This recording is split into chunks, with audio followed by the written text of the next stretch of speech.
Hello students, मेरा नाम है Lalit Gautam and I welcome you all on our channel world student scope. हम कर रहे हैं क्लास 11th का chapter number 2 units and measurement. Let's continue. In our last lecture we discussed what are dimensions and what are dimensional formula. ठीक है, हमने dimensions के बारे में बात की और डायमेंशनल फॉर्मूलाज क्या होते हैं। फिर हमने देखा कि यूजेस, अब हम डायमेंशनल एनालिसिस क्यों पढ़ रहे हैं, उसके कुछ यूजेस हैं, एप्लीकेशन है। First application is to check the accuracy of an equation. हम किसी भी गिवन इक्वेशन की एक्यूरेसी को चेक कर सकते हैं। दैट मीन्स कि हम देख सकते हैं वो इक्वेशन डायमेंशनली करेक्ट है या फिर रॉन्ग। ओके, कोई भी इक्वेशन डायमेंशनली करेक्ट है या नहीं वो हम चेक कर सकते हैं by using dimensional analysis. Second is to convert one system of unit into another. एक सिस्टम से सीजीएस से एसआई सिस्टम में जाना या फिर एसआई टू सीजीएस, कुछ भी अगर हमें वन सिस्टम से दूसरे सिस्टम में मूव करना है तब भी हम डायमेंशनल एनालिसिस की हेल्प लेते हैं। एंड थर्ड यूज, अब ये दो हम कवर कर चुके हैं। Third use is to derive relations among the physical quantities. ठीक है, ये हम आज कवर करने वाले हैं, third use. But before that हमने लास्ट लेक्चर जो था वो छोड़ा था इस क्वेश्चन के साथ। This was your homework in last lecture that we have to convert 1 joule into ergs. अब जो 1 जूल है this is our SI unit. 1 joule SI unit है, किसकी है? एनर्जी की। And ergs is the CGS unit of energy. Okay, so सबसे पहला step तो यही था कि हमें क्वांटिटी को आइडेंटिफाई करना है and joule is the unit of energy, right. तो अर्ग्स भी किसकी यूनिट होगी? एनर्जी की ही यूनिट होगी। This is in SI system, ये हमारा एसआई सिस्टम है। This is in CGS system. Alright, अब हम क्या करते हैं, कन्वर्ट करने के लिए एनर्जी की हमें देखनी होगी dimensional formula. What is the dimensional formula of energy? It is ml² T⁻²। Alright, this is the dimensional formula ml² T⁻²। We can see what are the dimensions. Dimension क्या होते हैं? Powers, ये जो exponent है, right? अब m की power में कुछ भी नहीं है, that means 1. It means 1, 2 and -2. So we can identify a is equal to 1, b is equal to 2 and c is equal to -2. So what will be the procedure अगर आपको एक सिस्टम से दूसरे सिस्टम में शिफ्ट करना है from one system of unit to another. So we will identify our physical quantity first of all. ठीक है, उस फिजिकल क्वांटिटी का डायमेंशनल फॉर्मूला हमने लिख लेना है। This is a dimensional formula and we will identify the values of A, B and C. Okay, ये क्या है? हमारे डायमेंशंस जिसकी हम बात कर रहे हैं, दीज आर डायमेंशन। तो ये हमने आइडेंटिफाई कर लिए। Now we know n1u1 is equal to n2u2। अगर हम एक फिजिकल क्वांटिटी को एक यूनिट में मेजर करते हैं, 1 metre is equal to 100 centimetre, right. 1 metre और 100 सेंटीमीटर बोल देने से वो लेंथ जो है वो तो चेंज नहीं होती। तो सेम वे में जैसे हमने एग्जांपल लिया था 1 year is equal to 12 months. So जो फिजिकल क्वांटिटी है वो टाइम उस चेंज नहीं हो रहा है, बस उसको रिप्रेजेंट करने का हम तरीका ही चेंज कर रहे हैं, right. So n1u1, n1 is the number, right, जो एक यूनिट सिस्टम में है, n2 सेकेंड सिस्टम में रहेगा and u2 is the unit in our second system. हमें क्वेश्चन सॉल्व करना है, हमें जूल से अर्ग्स में कन्वर्ट करने के लिए। So how we will approach now? n1u1 will be equal to n2u2। हमें ये n1 आइडेंटिफाई करना है और u1 हम क्या मानकर चलेंगे? Ergs. This unit will be CGS। हम ये वाली साइड CGS लेकर चल रहे हैं, alright. And this side will be SI, जो हमारा SI सिस्टम होता है। हम ये देखते हैं कि कितने अर्ग्स जो हैं 1 जूल के इक्वल हो जाते हैं। वी विल राइट n2 को हम क्या लिख लेंगे? 1 जूल, और यहाँ पर हमें n1 आइडेंटिफाई करना ही है। नाउ वेट, ओके, n1 हमें आइडेंटिफाई करना है। अब हमने जो a, b और c लिखे थे, what was the value? a was equal to 1, B was equal to 2 and C was equal to -2. Alright, तो ये क्या था मास के लिए, this was for length, this was for time. तो हम यहाँ पर यूज करने वाले हैं M1, L1 एंड T1। अब जो CGS सिस्टम में है मास, लेंथ और टाइम, यही तो यूनिट अलग होती हैं, राइट? मतलब यही उसके डायमेंशनल फॉर्मूला में अपीयर हो रही हैं। And here it will be M2, L2 and T2। Alright, अब M1 की पावर क्या होगी 1, L1 की power square because B is square, ठीक है, एंड T1 की पावर -2। सेम एक्सपोनेंट्स यहाँ यूज होंगे 1, 2 एंड -2। ऑलराइट, अब हम क्या करेंगे N1 आइडेंटिफाई करना है, तो बाकी सब पार्ट हम डिनोमिनेटर में ले जा सकते हैं। N1 will be left here in left side. ये नंबर जो है वो सिर्फ 1 है, ये 1 क्या है N2। Okay, now it will become M2, M2 पहले से है, नीचे क्या आ गया M1, M2 अपॉन M1 और उसकी पावर में क्या है 1। Okay, now L2 upon L1 और उसके एक्सपोनेंट में क्या है square, alright, and T2 upon T1, यहां पर एक्सपोनेंट में क्या है -2।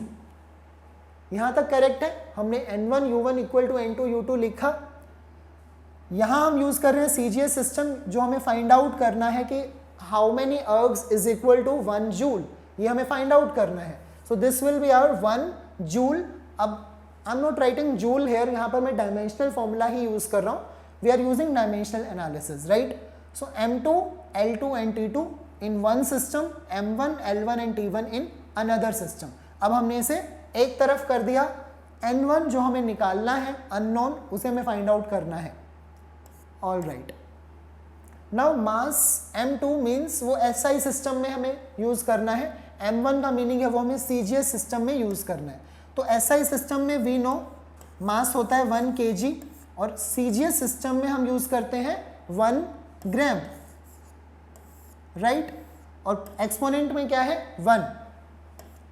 नाउ लेंथ का जो SI सिस्टम में क्या होता है 1 मीटर एंड L1 जो CGS सिस्टम में वो क्या होगा 1 सेंटीमीटर।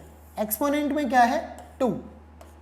एंड टाइम अगर हम देखते हैं तो दोनों में ही सेकंड है, 1 सेकंड अपॉन 1 सेकंड, एक्सपोनेंट में है -2। So this part is useless, ये तो कैंसिल हो जाएगा बिकॉज ये बिल्कुल सेम है, but we have to find out this part. 1 kg is equal to 1000 gram होता है, वी नो, राइट? सो यहाँ से जब हम 1 kg को लिखेंगे 1000 ग्राम, तो ग्राम से ग्राम कैंसिल, बचेगा क्या 1000 और पावर में क्या है 1, सिंपल, ठीक है। सिमिलरली 1 मीटर अपॉन 1 सेंटीमीटर, अब 1 मीटर के लिए हम क्या लिख सकते हैं 100 सेंटीमीटर, राइट? सेंटीमीटर से सेंटीमीटर कैंसिल, बचेगा क्या सिर्फ 100 और एक्सपोनेंट में क्या होगा स्क्वायर, ठीक है।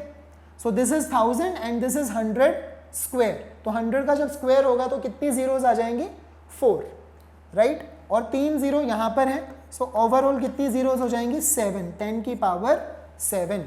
सो ये जो है हमारा अननोन नंबर N1 हमने कैलकुलेट कर लिया।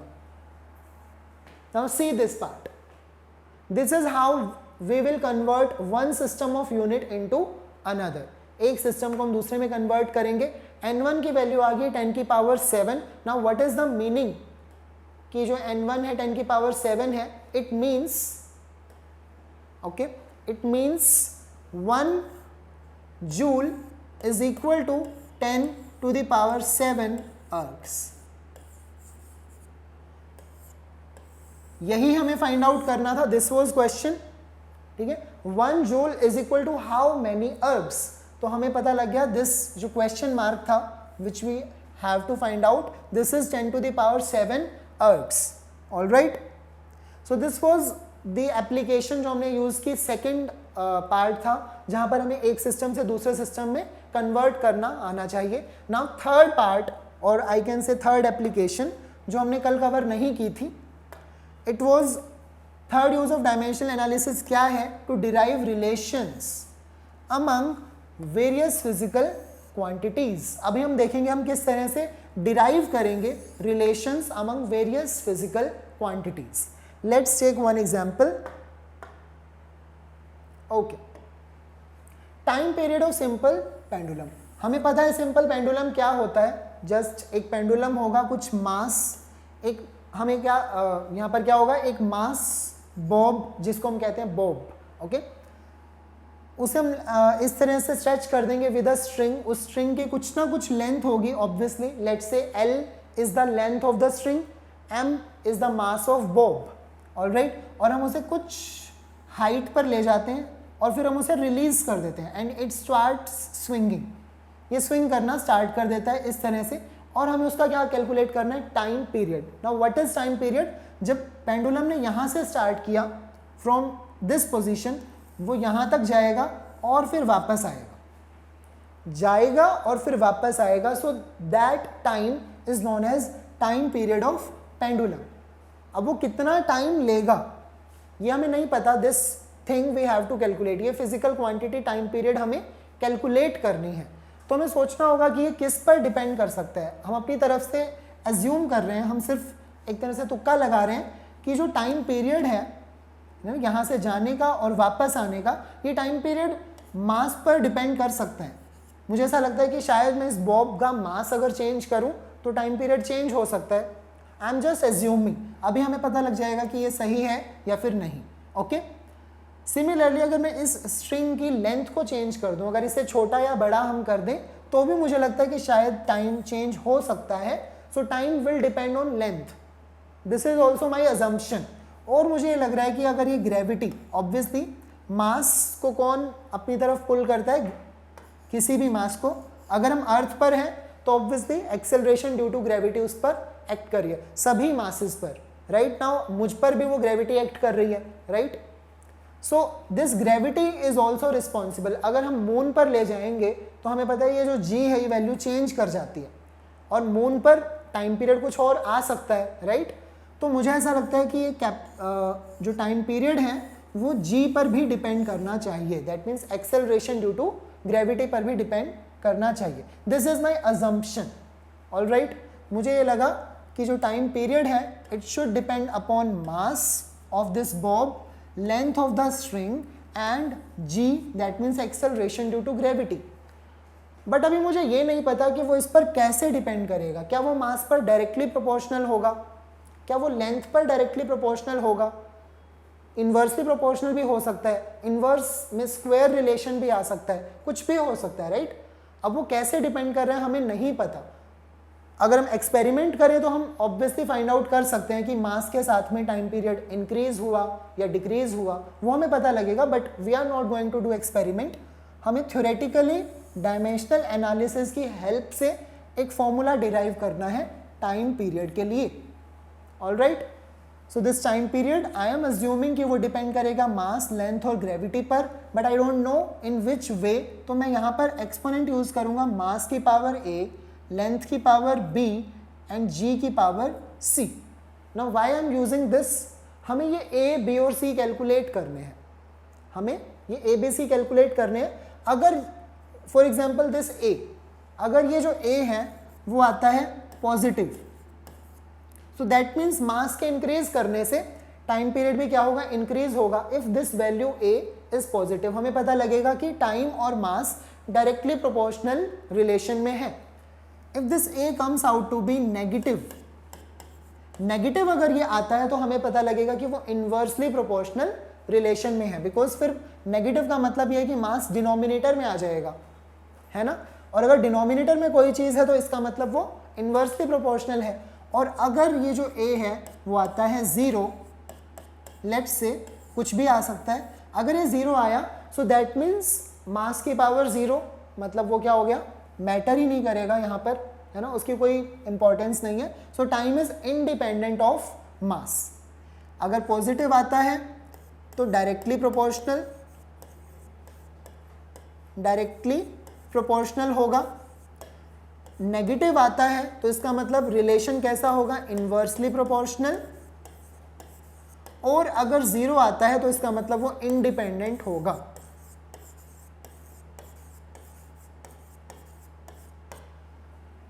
ऑलराइट, आई होप ये क्लियर है। हमने एज्यूम किया पेंडुलम का जो टाइम पीरियड है वो मास, लेंथ और ग्रेविटी इन सब तीनों पैरामीटर्स पर डिपेंड करेगा, बट वो कैसे डिपेंड करेगा हमें नहीं पता, इसलिए हमने एज्यूम किया m to the power a, l to the power b and g to the power c। अब ये a, b, c these are unknown, ये हमें नहीं पता, यही हमें फाइंड आउट करने हैं। जैसे हम किसी भी a, b और c किसी की भी हम वैल्यू फाइंड आउट करेंगे तो हमें पता लगेगा कि कैसा रिलेशन है टाइम और उस फिजिकल क्वांटिटी के बीच में, किस तरह का रिलेशन है वो हमें पता लगेगा। Okay,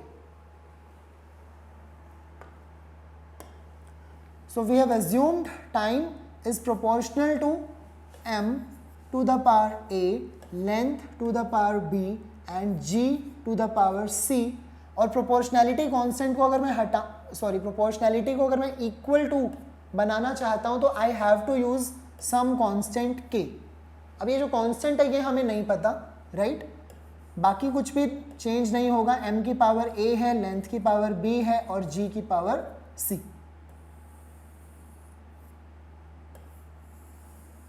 this is the time period. अब मुझे पता है मास का जो डायमेंशनल फॉर्मूला होता है दैट इज m, वो तो यही होता है। लेंथ का डायमेंशनल फॉर्मूला क्या होता है? l ही होता है एज इट इज, बिकॉज ये तो है ही फंडामेंटल क्वांटिटीज। अब जो एक्सेलरेशन ड्यू टू ग्रेविटी है ये फंडामेंटल क्वांटिटी नहीं है, राइट? तो अब इसका डायमेंशनल फॉर्मूला क्या होना चाहिए? This is acceleration, obviously acceleration due to gravity, but है तो ये एक्सेलरेशन ही, और एक्सेलरेशन का डायमेंशनल फॉर्मूला होता है एल टी की power -2। Alright, this is on right hand side. Right side में हमने हर एक फिजिकल क्वांटिटी का क्या लिख लिया है? डायमेंशनल फॉर्मूला लिख लिया है। ये दोनों physical quantities already fundamental quantities थी और ये जो है वो डिराइव्ड क्वांटिटी है, तो उसका हमने डायमेंशनल फॉर्मूला लिखा। लेफ्ट हैंड साइड अगर हम देखें तो वो क्या है? टाइम पीरियड, और टाइम पीरियड का डायमेंशनल फॉर्मूला क्या होगा? सिर्फ t। वहाँ पर और कुछ भी नहीं आएगा, मास, लेंथ कुछ भी नहीं आएगा, ये खुद ही एक फंडामेंटल क्वांटिटी है, so it will become t। Left hand side में तो कुछ सॉल्व करने को नहीं है, this is left hand side. अब हम राइट साइड को क्या करते हैं, क्योंकि ये सब मल्टीप्लीकेशन में हम इन्हें कंबाइन करेंगे। मास सिर्फ यहाँ पर आ रहा है, यहाँ नहीं आ रहा, ओके।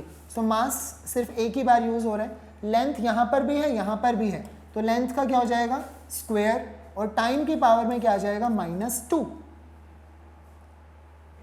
राइट? टाइम की पावर में क्या आ जाएगा? Wait, I made a mistake here. हमने ऊपर ये ए, बी और सी भी एज्यूम किए हैं, so we have to use this A, B and C. ये तो हमने डायमेंशनल फॉर्मूला लिखे मास, लेंथ और एक्सेलरेशन ड्यू टू ग्रेविटी के। अभी हमें क्या करना है? मास की पावर भी तो है ए, राइट? तो मास की जो एक्सपोनेंट में क्या आएगा? ए। लेंथ के एक्सपोनेंट में यहाँ से अगर हम देखते हैं लेंथ के एक्सपोनेंट में क्या आएगा?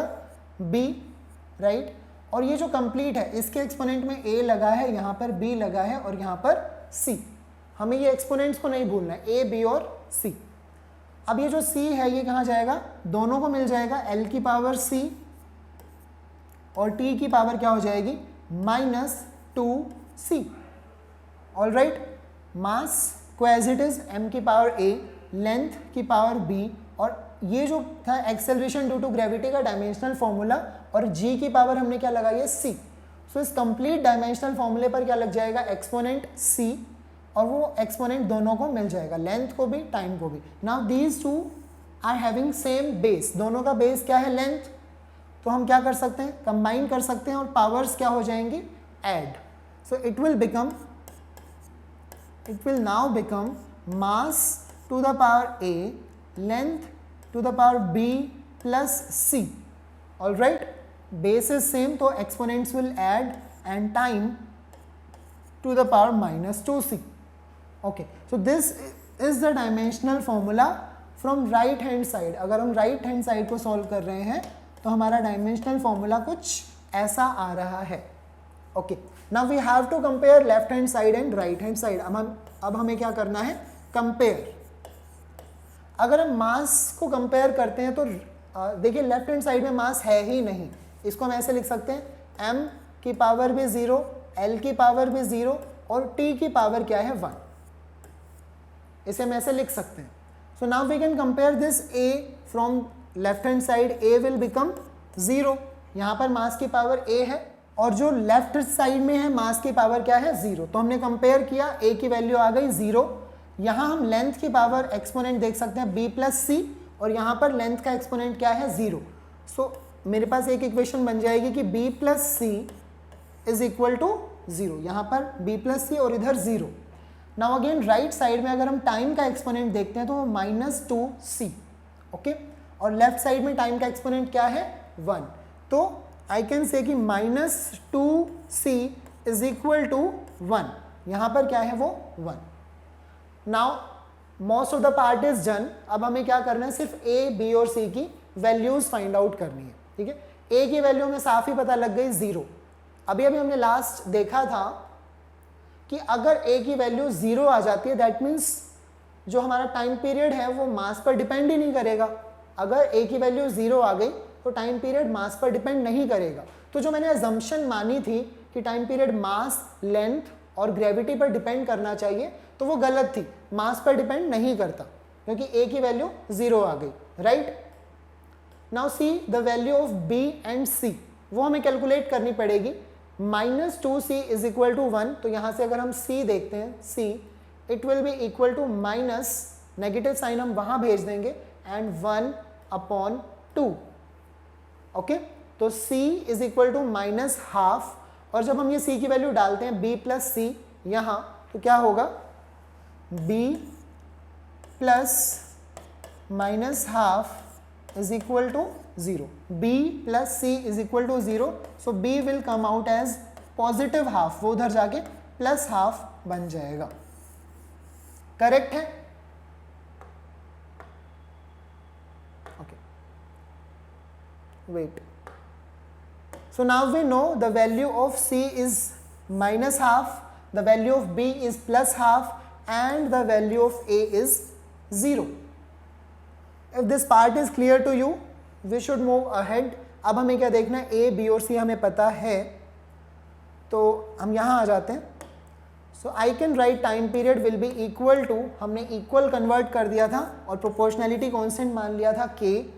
मास की पावर थी A, दैट मीन्स 0. लेंथ की पावर थी B, राइट, और B की वैल्यू अभी कितनी आई है, हाफ. और G जो हमारा एक्सेलरेशन ड्यू टू ग्रेविटी था उसकी वैल्यू कितनी आई है, -12. G की पावर में C हमने माना था तो C आया है -12. तो मास का तो कोई रोल ही नहीं है बिकॉज उसकी पावर 0 है. लेंथ की पावर हाफ है और G की पावर -12 है. पावर हाफ होने का मतलब क्या होता है, हम इसे ऐसे लिखें L की पावर 1/2 या फिर स्क्वायर रूट ऑफ L, वो एक ही बात है. और G की पावर में क्या है, -1/2 है. सो नेगेटिव पावर को मैं डिनोमिनेटर में ले जा सकता हूँ, वो पॉजिटिव बन जाएगा और वो क्या होता है, स्क्वायर रूट, क्योंकि हाफ का मतलब तो स्क्वायर रूट ही है. ठीक है, सो L की to the power 1/2 is equal to square root of L. G to the power -1/2 is equal to this, है ना. सो अब यहाँ पर हम ये वैल्यूज डालेंगे. Time period will be some constant K, right, और स्क्वायर रूट हम एक ही साथ लिख लेते हैं, L/G. So this is our final answer. Alright, हमने कैसे स्टार्ट किया, हमें टाइम पीरियड देखना था सिंपल पेंडुलम का क्या होता है, उसका एक रिलेशन हमें डिराइव करना था. तो हमने अपनी तरफ से एज्यूम किया, या फिर यहाँ पर हमने एज्यूम किया बट क्वेश्चंस में हमें गिवन होगा. अगर कोई भी फिजिकल क्वांटिटी का वो इस तरह से फॉर्मूला डिराइव करवाना चाहता है, ऐसा क्वेश्चन होगा तो वो देंगे हमें कि कौन कौन सी फिजिकल क्वांटिटीज पर वो डिपेंड करेगा. Right, so in this way we can calculate the final formula, या फिर एक्सप्रेशन हम कैलकुलेट कर सकते हैं for any physical quantity with the help of dimensional analysis. Okay, now let's move on to questions quickly. First question is, if force F depends on mass, speed and radius. Again वैसा ही question कि अब हमें एक नई physical quantity force के बारे में वो दे रहा है कि वो डिपेंड करता है मास, स्पीड और रेडियस पर. ठीक है, ऑफ एन ऑब्जेक्ट, किसी भी ऑब्जेक्ट की. Then derive the expression of force in terms of mass, V means velocity या फिर speed and R here stands for radius. Okay.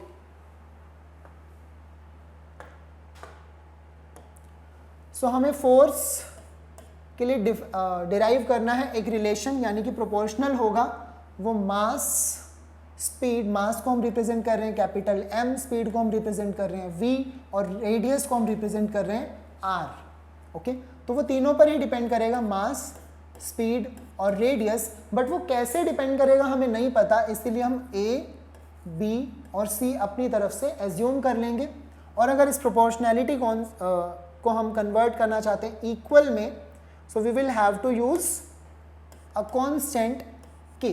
अब ये कांस्टेंट क्या है हमें नहीं पता, दिस इज एनी कांस्टेंट, ठीक है, मास टू द पावर A। अब मास तो खुद एक फंडामेंटल क्वांटिटी है, ठीक है, तो उसकी डायमेंशनल फॉर्मूला A मास ही होगा। वेलोसिटी या फिर स्पीड का डायमेंशनल फॉर्मूला होता है L t की पावर -1, और यहाँ पर एक्सपोनेंट में क्या लगा है B। और अगर रेडियस को देखते हैं तो रेडियस इटसेल्फ इज लेंथ, एक टाइप की लेंथ ही है ना, रेडियस को मीटर्स में मेजर करेंगे तो लेंथ की पावर क्या हो गई C, ठीक है। मास की पावर A, L t की पावर -1, इसकी पावर हो गई B, और यहाँ पर आ गई C। लेफ्ट साइड में हमारे पास क्या है, force. I already told you कि फोर्स का डायमेंशनल फॉर्मूला बहुत इंपॉर्टेंट है, बार बार हमें यूज करना है। वो क्या होता है, ml t की पावर -2।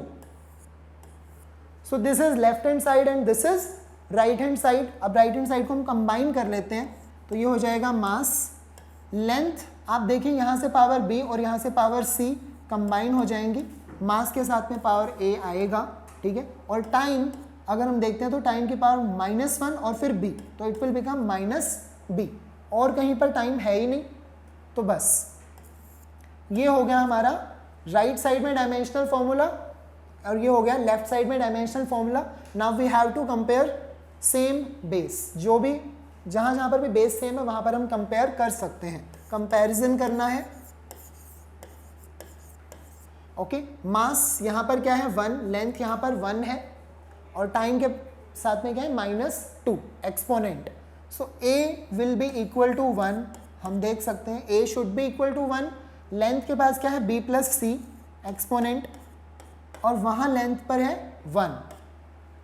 सो कंपेयर करने से B + C should be equal to 1, right. And time पर यहाँ पर एक्सपोनेंट -B, वहाँ है -2। So these two should also be equal. Negative से नेगेटिव कैंसल, B की वैल्यू आ गई 2, और I can say +2, right. A की वैल्यू आ गई है 1 and B + C is equal to 1। तो अब हम C की वैल्यू फाइंड आउट कर सकते हैं, ठीक है। अगर मैं B को यहाँ पर डालता हूँ 2 + C इज इक्वल टू में क्या है 1, ठीक है। So it will give you, solve करने पर C की this 2 will go -2 and C will become -1। All right, so A है +1, B है +2 और C की वैल्यू आ गई -1। A is +1, B is +2 and C is equal to -1। All right, हमें डिराइव करना था फोर्स के लिए formula, that is equal to K, हमने कांस्टेंट माना था। मास की पावर A, स्पीड की पावर B और रेडियस की पावर हमने मानी थी C, राइट। इस तरह से MVR ये हमने अज्यूम किया था। Now substitute the values of A, B and C। Constant K as it is रहेगा, मास की पावर A की वैल्यू है 1, तो it will become M। Velocity या फिर स्पीड की पावर हो गई 2, एंड रेडियस जो R है उसकी पावर है -1। ऑल राइट, अगर नेगेटिव पावर है तो हम उसे नीचे ला सकते हैं। Formula for force will become K mv² divided by R। All right, force will be K mv² upon R। ये हमारा फाइनल आंसर है for the dimension. Bye using dimensional formula हमने यूज किया है फोर्स का डायमेंशनल फॉर्मूला, स्पीड का dimensional formula, right. तो dimensional analysis का ये यूज है कि हम किसी भी फिजिकल क्वांटिटी के लिए एक फॉर्मूला इस तरह से हम डिराइव कर सकते हैं। हमें बेशक से उसके हमें क्या पता होना चाहिए उस फिजिकल क्वांटिटी का, डायमेंशनल फॉर्मूला पता होना चाहिए, दैट्स इट। अब वो बाकी क्वांटिटीज पर कैसे डिपेंड करेगी वो हम कैलकुलेट कर सकते हैं। So this was third application of dimensional analysis. Alright, now there is another question. A book with many printing errors, ये NCERT से है, contain 4 different formulas। अब उसमें 4 डिफरेंट फॉर्मूला दिए गए हैं, किसके लिए? डिस्प्लेसमेंट के लिए, for displacement y, alright, of a particle undergoing a certain periodic motion. कोई भी पार्टिकल होगा वो पीरियोडिक मोशन में है और उसकी जो डिस्प्लेसमेंट है, अब डिस्प्लेसमेंट क्या होती है? एक टाइप की लेंथ। यहाँ पर हमें सिर्फ ये देखना है कि वो किस फंडामेंटल क्वांटिटी को बिलोंग करती है। अगर वो यहाँ पर ये डायरेक्टली फंडामेंटल क्वांटिटी है, डिराइव्ड क्वांटिटी नहीं है, राइट, डिस्प्लेसमेंट।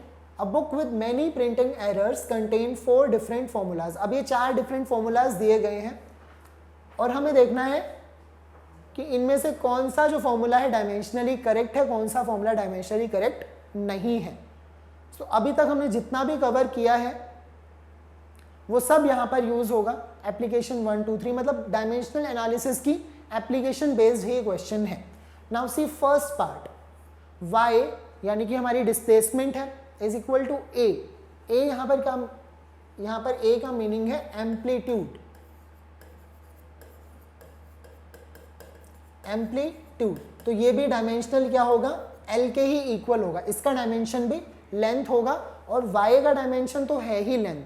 तो लेफ्ट हैंड साइड तो हमारी लेंथ ही है, राइट हैंड साइड हमें देखना है कि वो करेक्ट है या फिर नहीं है, dimensionally correct. So this a is length, हमें पता है उसका डायमेंशनल फॉर्मूला लेंथ है।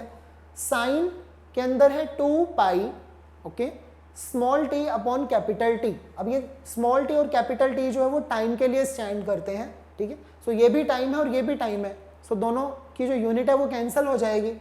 और हमें पता है कि जो साइन के अंदर अगर कुछ आता है, जो ये आर्ग्यूमेंट होता है, दिस शुड बी डायमेंशनलेस, ये डायमेंशनलेस होना चाहिए, तो ये करेक्ट है। This formula is dimensionally correct. देखो ये लेंथ है, एम्पलीट्यूड भी लेंथ होती है, और जो साइन है उसके अंदर जो आर्ग्यूमेंट है वो क्या होना चाहिए? डायमेंशनलेस होना चाहिए, तो वो है डायमेंशनलेस है। टाइम अपॉन टाइम आ गया तो it is dimensionless. Now see second part, okay, this is again length. Left hand side को तो देखने की जरूरत नहीं है, राइट साइड में क्या है? एम्पलीट्यूड, फर्स्ट ऑफ ऑल वो लेंथ है, ठीक है। अब जब साइन के अंदर क्या आ गया? We T, v means velocity या फिर स्पीड और t मीन्स टाइम। अब देखिए वेलोसिटी जब हम v और t को जब मल्टीप्लाई करते हैं, अब डायमेंशनली देखना है आपने इसको, डायमेंशनल क्या होगा? वेलोसिटी का होता है l t की पावर -1 और टाइम का तो ऑब्वियसली टाइम ही होता है, राइट। तो t की power -1 and t they will cancel each other, right, but we are still getting l। अभी भी हमारे पास एक डायमेंशन बच गया है, लेंथ। जबकि हमें पता है अगर साइन के अंदर कुछ भी आ रहा है so that should be dimensionless, वो डायमेंशनलेस होना चाहिए। सो इट मीन्स ये जो फॉर्मूला है डायमेंशनली इनकरेक्ट है। Second part is dimensionally incorrect, और डायमेंशनली इनकरेक्ट मतलब वो पक्का ही इनकरेक्ट है। अगर कोई फॉर्मूला डायमेंशनली इनकरेक्ट है सो दैट मीन्स वो 100% रॉन्ग है। बट अगर कोई फॉर्मूला डायमेंशनली करेक्ट है तो वी डोंट नो, हो सकता है उसका जो कांस्टेंट है कुछ भी वहाँ गलती हो सकती है, but this equation is dimensionally correct. All right, now we will see third part, y is equal to a upon t। This is amplitude यानी कि लेंथ, ठीक है, टाइम मीन्स t। तो अभी हम डायमेंशनली देख रहे हैं, this is dimension a upon t। Sine के अंदर क्या आ रहा है? t upon a। अब यहाँ पर प्रॉब्लम है, सबसे पहले तो टाइम की डायमेंशन है t और एम्पलीट्यूड की डायमेंशन है l, ठीक है। तो कुछ भी यहाँ पर कैंसिल हो ही नहीं रहा है, so this is not dimensionless, ये डायमेंशन है। इसकी डायमेंशन है t अपॉन l, इसको हम लिख सकते हैं l टू द पावर -1 और t। जबकि हमें पता है कि साइन के अंदर अगर कुछ भी आ रहा है तो it should be dimensionless. Again this third equation is dimensionally incorrect, so it means ये रॉन्ग ही है। 100% वी आर श्योर कि ये इक्वेशन गलत है, this equation is wrong. Now see last part very quickly, दोबारा से ये y that means this is length, left hand side की डायमेंशन चारों पार्ट्स में क्या है, लेंथ ही है. This is a√2. तो √2 तो जस्ट एक कांस्टेंट नंबर है, उससे कोई फर्क नहीं पड़ेगा. तो यहाँ जो डायमेंशन है वो लेंथ है. अब देखो साइन के अंदर क्या आ रहा है, 2 पाई टाइम अपॉन टाइम, तो ये पार्ट तो सही है. कॉस के अंदर आ रहा है 2 पाई टाइम अपॉन टाइम, ठीक है, ये पार्ट भी सही है. This is also dimensionless and this is also dimensionless. और हमें ऐसा ही चाहिए. अगर साइन, कोस, लॉगरिथम, एक्सपोनेंशियल कुछ भी ऐसा आता है, एंटी लॉग, तो उनके अंदर जो आर्ग्यूमेंट होता है वो डायमेंशनलेस ही होना चाहिए. सो दिस इज डायमेंशनलेस. ओके, अब ये डायमेंशनलेस है और इसकी जो डायमेंशन है लेंथ वाली है, लेफ्ट साइड में भी लेंथ है. So this formula can be dimensionally correct. So first and fourth one are correct dimensionally and second and third are obviously wrong dimensionally भी, और वैसे भी वो गलत ही है. ऑल राइट, तो ये क्वेश्चन तो सॉल्व हो गया. Now let's move on to next question. A famous relation in physics relates moving mass. अगर मास मूव करता है ना बहुत ज़्यादा हाई स्पीड से, तो उसका मास एक्चुअल में क्या होता है, इंक्रीज कर जाता है. ठीक है, तो a famous relation in physics relates moving mass to the rest mass. हम ये मानते हैं कि अगर कोई बॉडी रेस्ट पे है दैट मीन्स m0 उसका रेस्ट मास है, और जब वो मूव करने लगती है तो उसका मास कुछ और हो जाता है. रेस्ट में था तो उसका मास था m0, और जब वो मूव कर रही है तो उसका मास क्या है, m. ठीक है, तो ये जो रिलेशन है दोनों के बीच में वो यहाँ पर दिया गया है. m is equal to m0 divided by 1 minus v square, और इसकी एक्सपोनेंट कंप्लीट क्या है, ये स्क्वायर रूट है, यानी कि 1/2 it means square root. So question is guess where to put the missing c. अब इस पूरे फॉर्मूले में c का मतलब है speed of light, speed of light. अब इस कंप्लीट फॉर्मूले के अंदर हमें कहीं पर ये c को इंसर्ट करना है, कहीं तो डालना है. ठीक है, यहाँ पर डाल सकते हैं, यहाँ डाल सकते हैं, कुछ तो करना है इस c के साथ में. तो यही उनका क्वेश्चन है कि हमें कहाँ और कैसे, यानी कि सिर्फ c रखना है, c स्क्वायर लगाना है, c स्क्वायर कैसे हमें उसे इंसर्ट करना है और कहाँ पर ये हमें देखना है. All right, so what we are given is m is equal to m0 divided by, ठीक है, स्क्वायर रूट आ रहा है 1 माइनस वेलोसिटी का स्क्वायर. ओके, ये चीज़ हमें गिवन है और हमें बोला गया कि हमें c को इंसर्ट करना है कहीं ना कहीं पर. अब देखिए लेफ्ट हैंड साइड की जो डायमेंशन है वो क्या है, मास. ये मास है मूविंग ऑब्जेक्ट का, और m0 है जब वो ऑब्जेक्ट रेस्ट पर था तब. ठीक है, अब राइट हैंड साइड के डायमेंशन को हम देखते हैं. ठीक है, राइट हैंड साइड में न्यूमरेटर का जो डायमेंशन है इसका वो तो क्या है, m ऑब्वियसली. ठीक है, डिनोमिनेटर का अगर हम देखें तो 1 माइनस वी स्क्वायर. नाउ 1 क्या है, जस्ट एक नंबर है, उसकी तो कोई यूनिट नहीं है, कोई डायमेंशन नहीं है, और उसमें से हम सब्ट्रैक्ट कर रहे हैं v square. Is it possible, क्या ऐसा करना पॉसिबल है, 1 में से मैं वी स्क्वायर सब्ट्रैक्ट कर रहा हूँ? नो, इट इज रॉन्ग, है ना, ये बिल्कुल गलत है. दिस 1 इज डायमेंशनलेस और ये डायमेंशनलेस नहीं है. अगर हमारे पास कोई मास है m1 तो उसमें मैं दूसरा मास ऐड कर सकता हूँ m2. राइट, मैं 10 kg के अंदर सिंपली 1, जस्ट 1 एक नंबर है, उसके पीछे कोई kg नहीं लगा हुआ, मैं ऐड नहीं कर सकता. Right, so this is having units. इसके पास तो यूनिट है, वेलोसिटी की यूनिट होती है मीटर पर सेकेंड, बट 1 के पास तो कोई यूनिट नहीं है, कोई डायमेंशन नहीं है. सो वी कांट ऐड और सब्ट्रैक्ट इट लाइक दिस. तो ये जो सेकंड पार्ट है वी स्क्वायर, ये क्या होना चाहिए, डायमेंशन लेस होना चाहिए. सेकंड पार्ट डायमेंशन लेस कैसे होगा, अगर हम वी स्क्वायर को उसी के डायमेंशन वाली किसी क्वांटिटी से डिवाइड कर दें, और हमें बोला गया है कि हमें स्पीड ऑफ लाइट को इंसर्ट करना ही है, तो मुझे स्पीड ऑफ लाइट से डिवाइड कर देना चाहिए. बट वी स्क्वायर है तो यहाँ पर सी स्क्वायर आना चाहिए. Right, so that is how we will do. यहाँ पर मुझे क्या करना होगा, v square upon c square कर देना चाहिए, तो इट विल बिकम डायमेंशनलेस. अब हम उसे 1 में से सब्ट्रैक्ट कर सकते हैं। जो न्यूमरेटर है उसकी डायमेंशन ऑलरेडी क्या है, मास। लेफ्ट हैंड साइड में भी जो है उसकी डायमेंशन मास है। So this equation is dimensionally correct. पहले ये इक्वेशन डायमेंशनली करेक्ट नहीं थी। All right, now this is fourth question for today.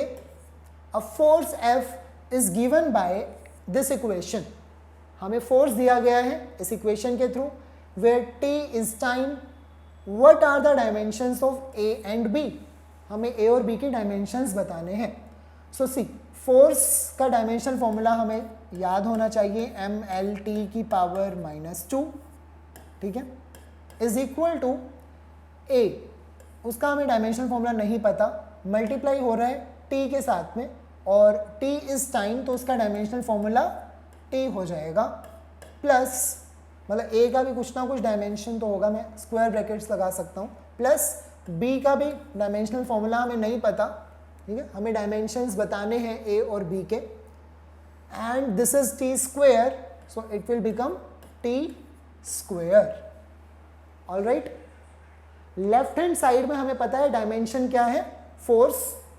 Right hand side में एक पार्ट है ये, प्लस दूसरा पार्ट है ये, राइट। अब हमें पता है कि अगर ये फोर्स है, इन दो क्वांटिटीज को ऐड हम कर रहे हैं, तो ये दोनों भी क्या होनी चाहिए, फोर्स होनी चाहिए, right. This should be force, this should also B force, right. ये भी फोर्स और ये भी फोर्स। तो अब मैं इसकी डायमेंशंस को फोर्स के डायमेंशन से इक्वेट कर सकता हूं। Dimension of A multiply by dimension T should be equal to dimension of force. All right, और फोर्स की डायमेंशन हम ऑलरेडी जानते हैं, mLT to the power -2। All right, अब ये जो T है हम क्या करेंगे, वहां divide, cross multiplication, right. So ये क्या हो जाएगा, डिनोमिनेटर में जाएगा, और फिर ये वापस न्यूमरेटर में आएगा, तो it will become negative. T की पावर -2 पहले से है, T की पावर -3 हो जाएगा, right. So dimension of A will become mL। मास और लेंथ पर तो देखो कोई चेंज नहीं आएगा, T की पावर हो जाएगी -3। Now we can see option A is having mLT to the power -3 and option B is also having mLT to the power -3। चलो ये पार्ट तो हो गया, हमें डायमेंशन ऑफ A पता लग गए। Similarly we have to find dimensions of B। अभी हमें B के भी डायमेंशंस निकालने होंगे, तो सेम वे में हम इसे इक्वेट करेंगे फोर्स के डायमेंशन के साथ में। यहाँ पर क्या आ जाएगा, now I am not writing this part again. यहाँ पर B का डायमेंशन होना चाहिए B का, और अगर B का डायमेंशन है तो यहाँ पर T स्क्वायर आना चाहिए, right. Okay, so here it will become B। यहाँ पर क्या हो जाएगा, T का स्क्वायर, और जब वो डिनोमिनेटर में जाएगा तो भी वो T का स्क्वायर ही रहेगा। फिर वो न्यूमरेटर में आएगा, -2 पहले से है, एक और -2 आ गया, तो क्या बन जाएगा, -4, right. So mLT to the power -4 is the dimensional formula of B, mLT to the power -4. So this is correct option. Okay? तो हमें A और B दोनों कैलकुलेट करके देखने होंगे उन्होंने, बिकॉज A के डायमेंशन बिल्कुल सेम दिए हुए थे।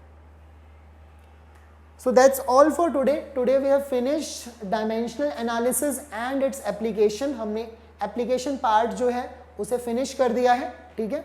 There are 3 applications. सबसे पहली एप्लीकेशन है कि हम किसी भी गिवन इक्वेशन की एक्यूरेसी को चेक कर सकते हैं, दैट मीन्स वो इक्वेशन डायमेंशनली करेक्ट है या नहीं। Second equation was to convert one system of unit to another, वो हमने देखा। और थर्ड जो एप्लीकेशन है वो हमने आज क्या की है, टू डिराइव रिलेशंस। अगर एक फिजिकल क्वांटिटी के बारे में हमें पता है कि वो किन दूसरी फिजिकल क्वांटिटीज पर डिपेंड कर सकती है, फॉर एग्जाम्पल जब हमने देखा टाइम पीरियड, हमने देखा कि वो मास पर डिपेंड कर सकता है, लेंथ पर भी और जी पर भी, राइट। तो हमने उसके लिए एक्चुअल में एक्सप्रेशन डिराइव किया कि वो क्या होगा, दिस कांस्टेंट के अपॉन में under the root of L by G. तो ये जो रिलेशन है वो हमने कैसे डिराइव किया, with the help of dimensional analysis. So this is also the application of dimensional analysis. That's all for today. Take care and keep watching